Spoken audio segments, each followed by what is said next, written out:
welcome back to the Lived Expertise is Greater Than Degrees podcast. I am Kayla. I'm a neurodivergent occupational therapist, and I am very lucky to be chatting today with Robert, who I had the opportunity to listen to your keynote, Robert, at Children's Hospital of Philadelphia's I think 44th annual conference on disability. Yep. Yes, and I remember sitting in the audience, listening to your keynote, hearing about your work, your life, your marriage, and just knowing that I wanted to invite you onto this podcast to share about all that you want to share about today, because I think you are somebody that already has that public speaking experience, but has a lot of lived expertise to share. Yeah. Well, thank you for having me. Oh, of course. I'm glad we were able to schedule this. So, Robert, would you like to introduce yourself, share anything that you'd like to? Yes, my name is Robert Schmus. I'm 33 years old. I'm a licensed therapist, and I have more than 6 years experience working with neurodivergent adolescents and adults. I'm also an autistic self-advocate, and I also do public speakings regarding living autistic, as well as topics that affect the autism community, such as masking, employment, and living independently. That is awesome, Robert. And I hope we can get to some of those topics today to give just a brief overview in the limited time that we have. But at the end, I will definitely ask where people can find you on the internet, on social media, how they can book you to share more about those topics and to reach a wider audience with your messages. That sounds great. Okay, good. So today, this podcast I kind of started because as an occupational therapist and being trained in school to be the so-called expert when working with all sorts of clients, I realized that my neurodivergent friends and colleagues and clients really didn't fit what the textbooks and the research told me. And when I started to get to know people for who they were, I learned a lot more than I learned in school, I will say. And I wanted to start this podcast to have a platform for people to share some things that they learned in school that have helped them, and also some things that they've learned outside of school that have made a difference in their life and their career and their work. And so my first question for you is, what is something that you learned at some point in your education in school that has helped you in your life? Well, that's a very good question, because there's always things that we've learned in life, where they're like the typical things we learn in school, which is things such as how to do this and how to do that. However, for me, it's always been the outside experiences. For example, like I've learned a lot of things from family members, like my two grandmothers, my parents. I've also learned things from many friends and people who I went to school with, and also out in the community. Like I've been learning of different perspectives from those who I met. Like I have a friend who I know, she has lived has very interesting life, and I was able to learn a lot from her. I was also able to learn a lot from people who I've come across, like whether that be humility or happiness or finding what you need in life. So you've found all sorts of people to be your teachers. Of course, definitely the way I see it is that if you were to go out into the world and with no recent knowledge, and your job was to speak with somebody, you'll find out that that people have more stories than you think they have, if that makes any sense. That's exactly what this podcast is about. You are giving me the perfect segues. Yeah, I think everybody has stuff to share, and I think you, as a licensed counselor, did you say licensed counselor, licensed therapist? Yep, I'm an LCSW. LCSW, so licensed clinical social worker. So you have those letters after your name. I have some letters after my name as a occupational therapist, and pretty much I started this podcast to say you don't need letters after your name to be intelligent, to have meaning that you can share with the world, and to have things to teach. Right, that's all what I've always believed, because you can have, like, many of the people who I met in life, like, a lot of them had just high school education. A lot of the people who I've learned from had like a high school education or a bachelor's education. Like, it doesn't matter where you go. It matters how you utilize your life and what you put forth. Yeah, that's exactly it. You've got this one life, so how can you make the most of it? Mm-hmm. Absolutely. So, can I ask what led you into working with neurodivergent adolescents? Well, it all started when I found out I was neurodivergent. Like, when I was growing up, before I was diagnosed, I always knew that there was something different about me. I perceived things differently. I had difficulty with certain social cues. I always felt, different. But, and, I always did things such as stimming, and, has been always told that, stop doing that, stop stimming, stop flicking, or things like that. But I didn't see anything wrong with it. And, then, like, as I went through high school, my anxiety went of not coping with a lot of things. Like, it got worse and worse until I had to be hospitalized in a psychiatric ward on President's Day weekend 2005. And it was at that time that I was, from the psychologist there, that I was diagnosed with, well, now it's autism, but back then it was Asperger's. I see myself as autistic than Asperger's. And when I found out about what autism is, well, there wasn't really a word for neurodiversity back in 2005, but what I would say neurodiversity, when I read into it, is like, oh my God, everything makes, pardon my French, everything makes fucking sense.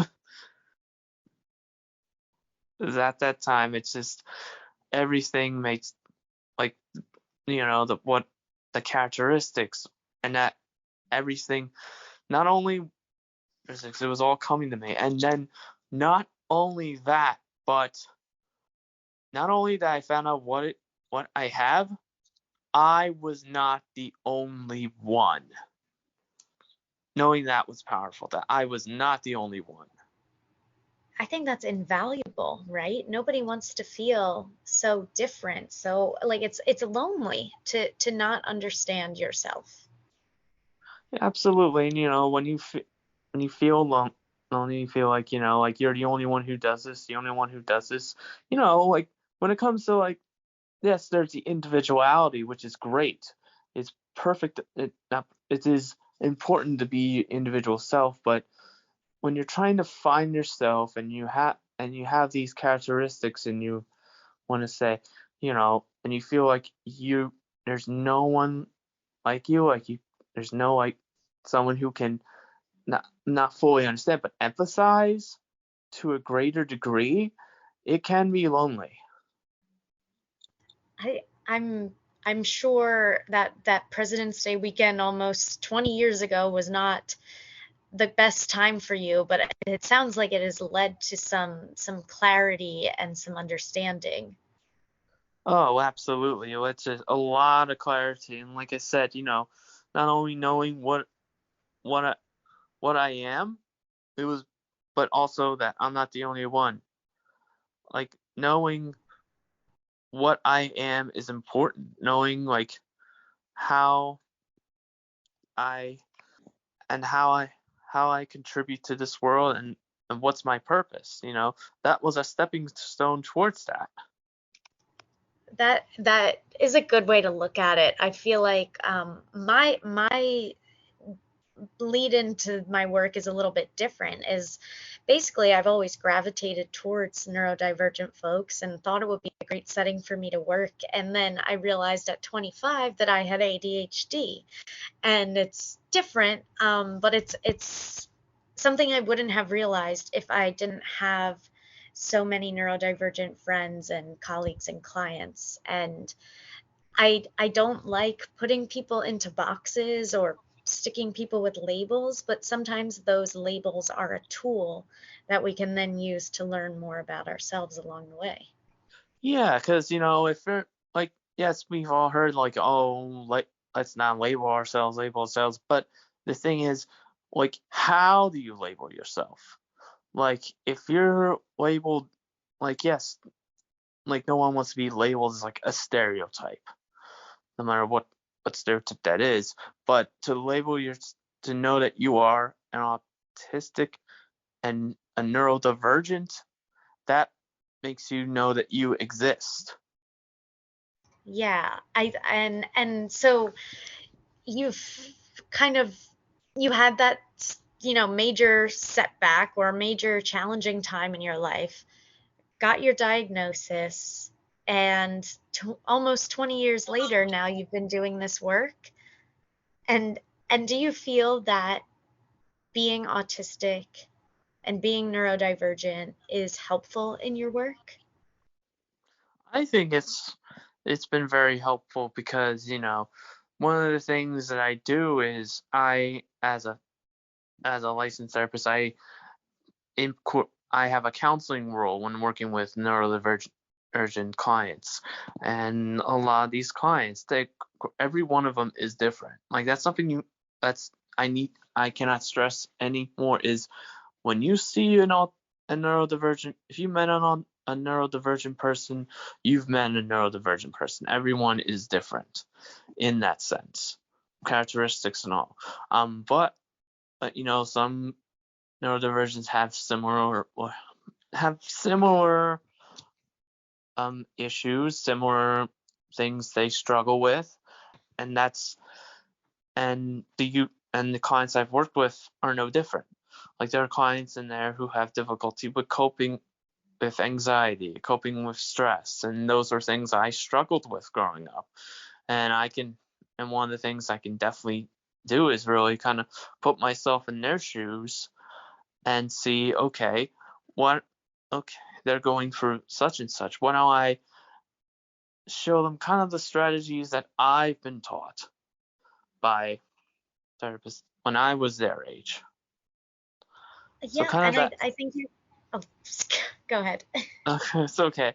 It's just using that empathy based on where you came from. And I think that you have that lived experience, and I'm sure and probably their parents or caregivers probably look at you like a role model. Like, look, Robert's made it. Robert has this career and this life, and it's so good to see, a mentor in that way in you. Absolutely. So let me bring it back to this idea: lived expertise is greater than degrees. So you have a degree. Your degree got you in the door, got you this career, this job. And what is something that you think maybe other LCSWs, OTs, speech, um, even as far as the different behaviorists, what's something that they should know about working with neurodivergent clients that they're not learning in school? Well, I think one of the things that for many years has been an issue is that there hasn't been any, like, we haven't heard much representation of from counselors who are neurodivergent, like who are in that field. Like for many years, like we've always had the research, we've always had the speakers, the so-called experts, but only until recently have we heard from the neurodivergents themselves, especially neurodivergents who are in the mental health field and who've had that unique experience. And you know what, like, and me, I'm a neurodivergent. I've lived that life, I'm still living that life, and I'm using my unique experience to help others. But I never see myself as an expert. I'm not a damn expert. Pardon my French again. But I am an avid learner. Like every day I learn.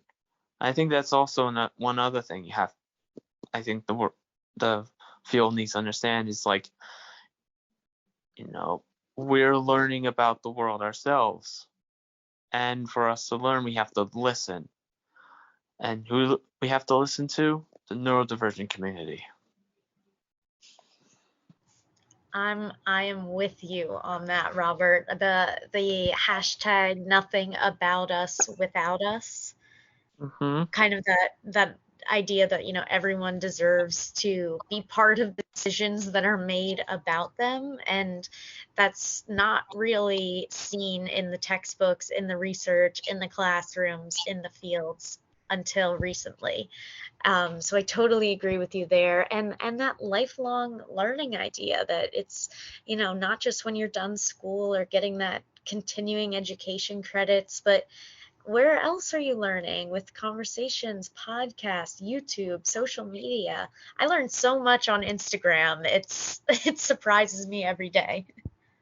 Yeah, absolutely. Like you learn a lot from, like, and from that, from like even social media, like, which, social media can also be a double-edged sword, but we're hearing the voices, and that's what we're starting to do. We're starting to hear the voices from the neurodivergent community. We, like, from different points of views in the neurodivergent community, and even from people of color within the neurodivergent community. We're hearing so much from it, and it's going to get bigger and bigger. I honestly feel if we just continue to speak out. I am looking forward to that, that intersectional neurodiversity. For people that are listening that like your voice and like what you have to say, where can they find you and learn more about you and book you for other advocacy opportunities? Oh, well, there's a number of ways they can contact me. First is through my LinkedIn profile. And that LinkedIn profile is under Robert, last name SCHM as in Mary, U as in Sam, and I have after that I have A and U and MSW LCSW. Another way I can be contacted is through, I have a speaker hub page, and you just write in that name, Robert Schmus, SCHM as in Mary, US, at www.speakerhub.com, and put that name into the search engine there. I can be reached also via email, which is all lowercase, SCHM as in Mary, U as in Sam. The number is 898@gmail.com. And another way I can be reached is also through this website that I have. My my friend and fellow autistic self-advocate Nick St. Clair. Him and I have done virtual talks on various subjects such as autism and self-advocacy, and how masking, as well as how does how how to cope during the pandemic as a neurodivergent person. And so we offer services like that for our website. And that website is www. Once again, my last name, SCH, Evans and Mary, U, S as in Sam, and then STCLAIR.com. So those are some ways to contact me. I will be sure to put all of those contact methods linked in the show notes. That's what the podcasters say. I don't know how to do that yet, but I will figure it out so people can find you. And when we post on social media, we'll also have it in the captions so people can find you, because like you said, we have to talk more about this, and it's growing and things are changing through the pandemic, but we need to unmask, we need to increase employment, and we just, need to be kind to each other. Absolutely. I couldn't agree more. Thank you so much, Robert. Do you have any final words, or should we say goodbye to the people? I guess the final word that I can say is, keep living your life, live it to the fullest, make your voice heard no matter what, and give them hell. I love it. You're sending people off with, ready to take on the world. Thank you so much, Robert. It was awesome talking to you. Well, thank you so very much for having me. It was a pleasure being on.